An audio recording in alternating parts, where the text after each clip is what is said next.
বেলাবেলি ঝামেলা ছাড়া খুব সহজে চালের রুটি বানানোটা কি আসলেই সম্ভব? সম্ভব কি না সেটাই আমি আজকে আপনাদের সাথে A to Z শেয়ার করব।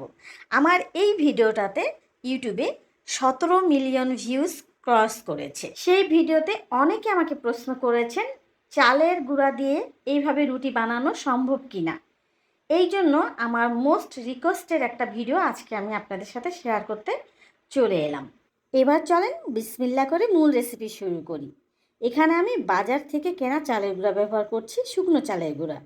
আপনারা চাইলে বাসায় তৈরি চালের গুঁড়া দিয়েও কিন্তু করতে পারবেন। আর এই চালের গুঁড়াটা কিন্তু একদম মিহি দানা, এই জন্য এটা আমি আর চেলে নিলাম না। আপনাদের চালের গুঁড়াটা যদি একটু মোটা দানা থাকে তাহলে অবশ্যই চেলে নিতে হবে। এখান থেকে আমি 1.5 কাপ চালের গুঁড়া নিলাম। প্রথমে কিন্তু অল্প করে বানানোর চেষ্টা করবেন। 1.5 কাপ চালের গুঁড়ার সাথে আমি 1/2 কাপ দিয়ে দিলাম ময়দা। এটা অবশ্যই দিতে হবে, ময়দা বা আটা যে কোনো একটা ব্যবহার করতে হবে এখানে, তা না হলে রুটিগুলো ফেটে যাবে। দিয়ে দিলাম 1 চা চামচের মতো লবণ, একটু মিশিয়ে নিলাম। এবার এখানে পানি অ্যাড করব। পানিটা অবশ্যই গরম থাকতে হবে, কুসুম গরমের থেকে একটু গরম আর কি। আবার খেয়াল রাখবেন খুব ফুটন্ত গরম পানি কিন্তু দেয়া যাবে না।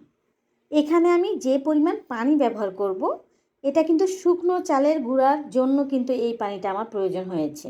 কিন্তু আপনারা যখন ভেজা চালের গুঁড়া বা বাসায় তৈরি চালের গুঁড়া ব্যবহার করবেন সেক্ষেত্রে পানিটা কিন্তু আপনাদের একটু কম লাগবে। আমার রেসিপিগুলো দেখে যারা সুন্দর সুন্দর কমেন্ট করেন আপনাদেরকে অনেক অনেক ধন্যবাদ। মাহফুজা আপু দিনাজপুর জেলা থেকে, তাসলিমা আপু দেখেছেন ফেনী থেকে, ফেরদৌসী আক্তার পিনু আপু দেখেছেন কুমিল্লা থেকে। আপনাদেরকে অনেক অনেক ধন্যবাদ। এইরকম আরও অনেকে দেখেছেন, সবারই নাম আসলে এক ভিডিওতে উল্লেখ করা সম্ভব নয়। এবার আমি ব্যাটারটা হাতের সাহায্যে খুব ভালোভাবে একটু ফেটিয়ে নিতে হবে। এটা কিন্তু অবশ্যই করতে হবে। 4 থেকে 5 মিনিট একটু আমি ফেটিয়ে নেব। ফেটিয়ে নেওয়ার পরে এবার আমি রেস্টে রেখে দেব 1 ঘন্টার জন্য। যেহেতু এটা শুকনো চালের গুঁড়া অবশ্যই রেস্টে রাখতেই হবে। 1 ঘন্টা পর আমি ফিরে আসলাম। এবার ব্যাটারটা দেখেন অনেকটা কিন্তু ফুলে উঠেছে।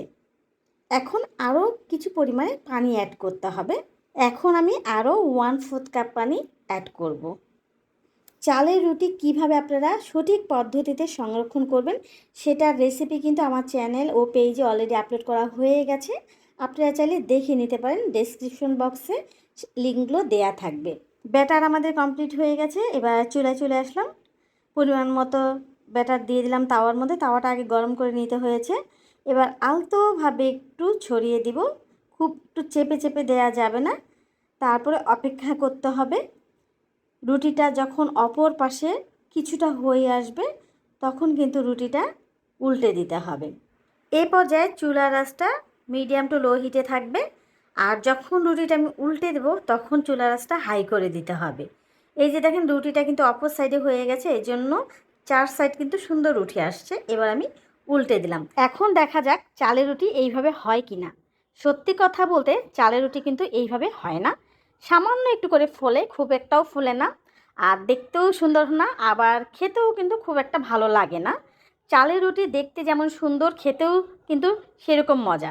কিন্তু এই রুটিগুলা না চালের রুটি, না রুটি হয়েছে, না চাপড়ি হয়েছে, মাঝামাঝি একটা পর্যায়ে আছে। আপনারা যারা যারা আর কি রুটি বেলতে পারেন তারা অবশ্যই রুটিটা বেলেই বানাবেন। আর যারা দেখা যাচ্ছে একদম নতুন, বেলতে পারেন না, আবার কিছু ব্যাচেলার আছে তারা কি আর চালের রুটি খাবে না, আপনারা এইভাবে ট্রাই করতে পারেন। কিন্তু বলছি যে খুব একটা ভালো হয় না।